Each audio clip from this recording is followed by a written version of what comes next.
नमस्ते बच्चों। क्या आपको मालूम है यह शब्द कब पढ़े होंगे? मालगुडी डेज। हाँ, मालगुडी डेज यानी मालगुडी मालगुडी की कहानियाँ। मालगुडी एक काल्पनिक कस्बा है, यानी एक छोटा सा गांव है, नहीं तो मोहल्ले बोल सकते हैं। ओके। हाँ, उसमें स्वामीनाथन नामक एक 10 साल के एक लड़का था। वह उसकी कहानी है ये मालगुडी डेज। आपको मालूम है इसके लेखक कौन है? हाँ, आर के नारायण जी। और ये मालगुडी की कहानियाँ अंग्रेजी साहित्य के भारतीय लेखक आर के नारायण द्वारा लिखित एक कहानी संग्रह है। और इसमें देखिए, कहानी संग्रह यानी तरह तरह की कहानियां इकट्ठे होकर यहाँ मुद्रित है। इसमें इस कहानी संग्रह को देश एवं विदेशों में अत्यधिक प्रसिद्ध मिल चुकी है। इन कहानियों पर आधारित एक धारावाहिक मालगुडी डेज का प्रदर्शन भी दूरदर्शन पर हो चुका है। आपको मालूम है बच्चों, दूरदर्शन चैनल है ना, आपके पेरेंट्स यानी मेरी बचपन के समय आया था, उसमें ये धारावाहिक के रूप में डेली आया था ये। और आप अभी यूट्यूब पर भी देख सकते हैं। मालगुडी डेज बोल के आप टाइप करे सो एपिसोड 1 एपिसोड 2 करके आएंगे। अब देखिए, इसका लेखक है आर के नारायण और मूल शीर्षक है मालगुडी डेज। अनुवादक महेंद्र कुलश्रेष्ठ है और देश भारत देश है। और कितने भाषाओं में लिखे थे? अंग्रेजी, अनुदूती, हिंदी। और प्रकार कहानी संग्रह। इसमें बहुत सारी कहानियां रहेंगे स्वामीनाथन के साथ। स्वामीनाथन, उसके परिवार और उसके दोस्त और उसके आसपास के लोग। लेखक ने इस संग्रह की कहानियों की रचना एक काल्पनिक शहर मालगुडी को आधार बनाकर की है। मालगुडी को प्रायः दक्षिण भारत का एक काल्पनिक कस्बा माना जाता है, परंतु स्वयं लेखक के कथानुसार अगर मैं कहूं कि मालगुडी दक्षिण भारत में एक कस्बा है, तो यह भी अधूरी सच्चाई होगी। मतलब क्या है कि ये मालगुडी डेज लेखक का बोलने तक हमें पता नहीं चला कि यह एक काल्पनिक है बोल के। ओके। सो यह इतना इतना घुल मिल हुए थे मनुष्यों में कि वह स्वामी भी हमारे आसपास के लड़का जैसे लगता था सबको। ऐसी मालगुडी की कहानियों में से स्वामी और उसकी दादी माँ की एक छोटी सी कहानी है। जो स्वामी अपनी दादी के साथ हमेशा रहता था, दादी के साथ ही सोता था और दादी को अपने स्कूल के बारे में, पाठशाला के बारे में या अपने दोस्तों के बारे में बताता था। और जो भी हुआ था वो हमेशा के लिए दादी के साथ ही बीतता था। तो ऐसा ही एक दिन वह जाके अपनी दादी माँ को अपने दोस्त राजम और मणि के बारे में बताना चाहता था। और राजम के पिता पुलिस है। पुलिस का नाम सुनते ही दादी माँ को अपने पति के बारे में याद आया और उनके पुलिस ओहदे के बारे में बताते बताते राजन को भी बताना शुरू करी थी। और इन दोनों के बीच में जो भी बातचीत है, संवाद है, तो अभी हम इस पाठ को पढ़कर जान लेंगे। पाठ का नाम स्वामी की दादी और हमारा 13वां पाठ। चलिए। बैठक और भोजन कक्ष के बीच कम हवादार अंधेरे गलियारे की बंद सी कोठरी में स्वामीनाथन की दादी अपने सारे सामान के साथ रहती थी। उनका सामान था 5 दरिया, 3 चादरों, 5 तकियों वाला भारी भरकम बिस्तर, पटसन के रेशे का बना एक वर्गाकार बक्सा और लकड़ी का एक छोटा बक्सा जिसमें तांबे के सिक्के, इलायची, लौंग और सुपारी पड़े रहते थे।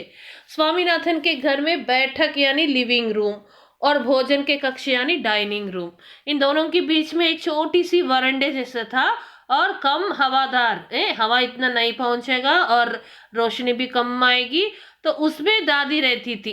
ओके, दादी रहने का स्थान वह था। और दादी के जो सामान देखिए, बेडिंग, बिस्तर, तकियों के साथ, चादरों के साथ, और एक बक्सा कपड़े रखने के लिए, और ये लकड़ी का लकड़ी से बनाया हुआ बक्सा, उसमें पान, इलायची जैसे सुगंध सी चीजें रखने के लिए, सुपारी वगैरह। रात के भोजन के बाद स्वामीनाथन दादी के पास उसकी सॉरी उनकी गोद में सिर रखे लौंग, इलायची की गंध भरे वातावरण में अपने को बहुत प्रसन्न और सुरक्षित महसूस कर रहा था। तो रात होने से ही देखिए, बच्चे दादी या नानी के साथ सोना बहुत पसंद करते थे ना, क्योंकि दादी माँ या नानी माँ बहुत लाड करके उनको कहानियां सुना के सुलाते थी। इसलिए वे हमेशा के लिए जो है तो दादी या नानी या दादा या नाना उनके साथ रहना बहुत पसंद करते थे। ऐसा ही स्वामी भी अपनी दादी के पास गए सोने के लिए, और कुछ कहना भी था उसको।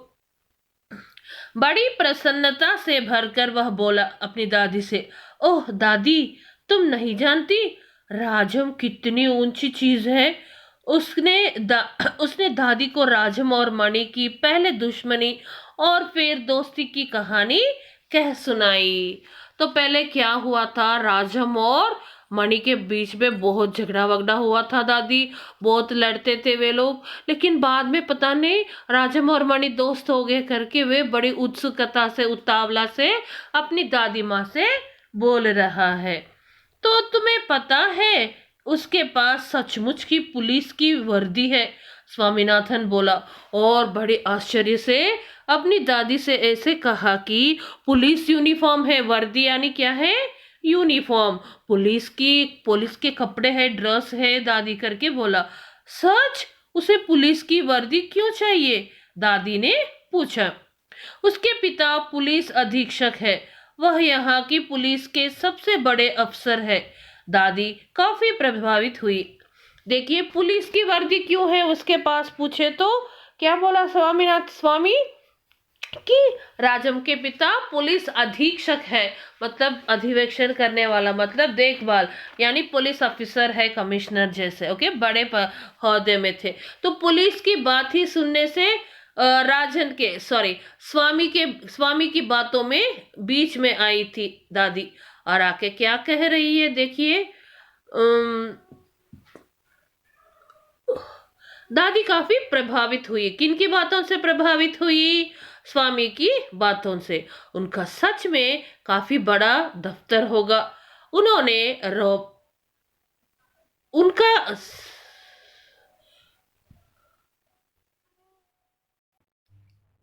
तो चलिए बच्चों, दादी काफी प्रभावित हुई। उनका सच में काफी बड़ा दफ्तर होगा, उन्होंने कहा।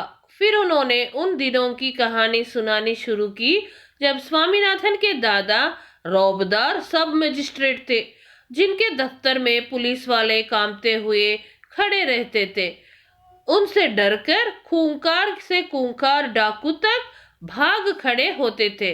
स्वामीनाथन अधीर होकर उनकी कहानी खत्म होने का इंतजार करने लगा, लेकिन दादी बोलती ही गई, इधर उधर भटकती हुई और अलग अलग समय पर घटी घटनाओं को गड्ढमड करती हुई। जब स्वामीनाथन उत्सुकता से अपनी दादी से कुछ कहना शुरू किए, तो इतने में पुलिस की आवाज, मतलब पुलिस शब्द आते ही दादी जी को अपने पत्नी की याद आए, और वे शुरू किए थे अपने पति के बारे में पति की याद आई और पति के बारे में बोलना शुरू किए। उनके पति यानी स्वामी के दादाजी उस समय रौबदार मजिस्ट्रेट थे, बड़े मजिस्ट्रेट थे, बड़े पुलिस मजिस्ट्रेट। और रौबदार यानी क्या है कि गंभीर स्वर और ऊंचे लंबे कद के साथ, गंभीर बड़ी बड़ी मूंछ के साथ वे दिखते थे सबको। तो उनकी आवाज कैसा था, उनकी आवाज सुनते ही सब कांपते हुए खड़े होते थे, और बहुत डराने वाले डाकू भी उनके सामने भीगी बिल्ली के साथ चुपके खड़े होते थे। ऐसा ही ये सब इधर उधर भटकते हुए आगे पीछे करके कहना शुरू करी थी दादी जी। और क्या हो गया देखिए। बस काफी है दादी, उसने रूखे स्वर में कहा। मैं तुम्हें राजम के बारे में कुछ बताना चाहता हूँ। जानती हो उसे गणित में कितने नंबर मिलते हैं? सारे नंबर मिलते होंगे है ना? दादी ने पूछा। अरे नहीं, उससे 100 में से 90 मिलते हैं।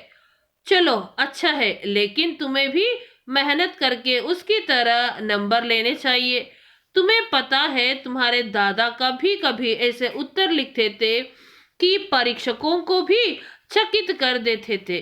किसी सवाल का जवाब देने में वे दूसरों के मुकाबले 10वां हिस्सा वक्त लेते थे, और फिर उनके जवाब इतने शानदार होते थे कि कभी कभी उनके अध्यापक उन्हें 200 नंबर तक दे देते थे।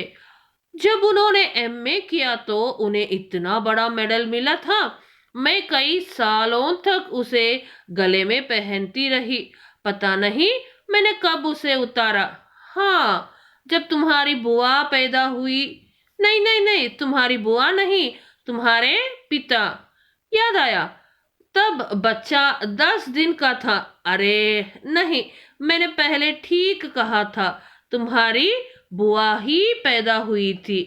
पता है वह मेडल अब कहाँ है? मैंने वह तुम्हारी बुआ को दे दिया, और उसे बेवकूफ ने उसे गलवा कर 4 चूड़ियां बनवा ली, और वह भी इतनी मामूली सी चूड़ियां की।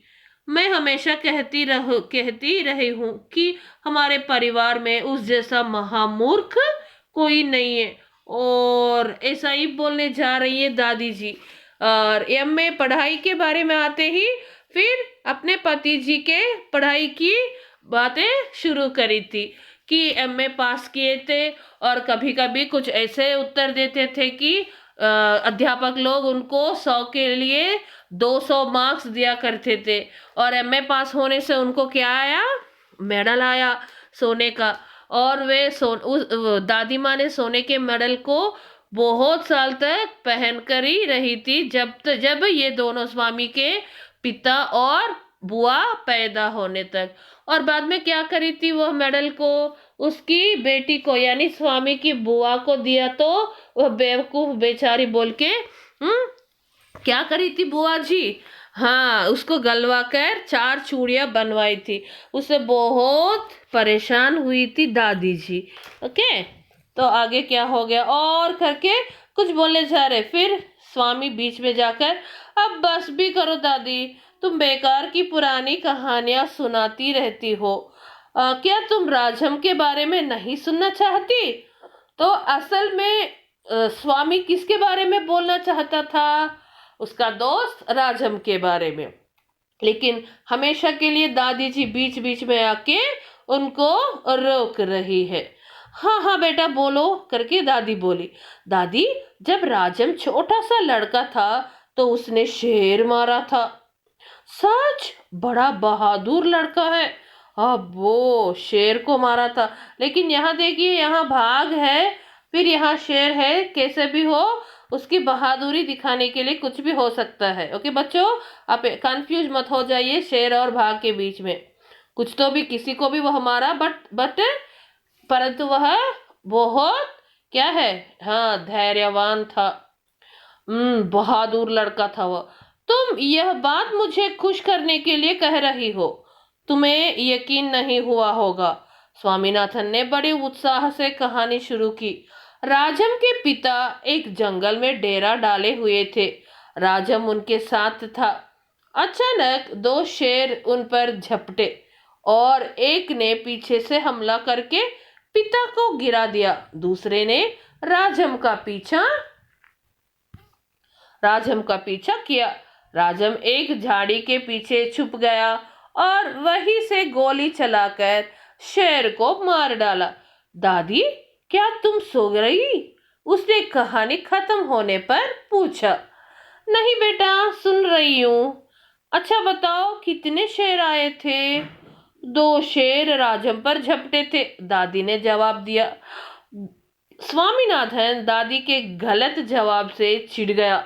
मैं तुम्हें इतनी जरूरी बातें बता रहा हूं ना, और तुम नींद में ना जाने क्या क्या उल जलुल कल्पना किए जा रही हो।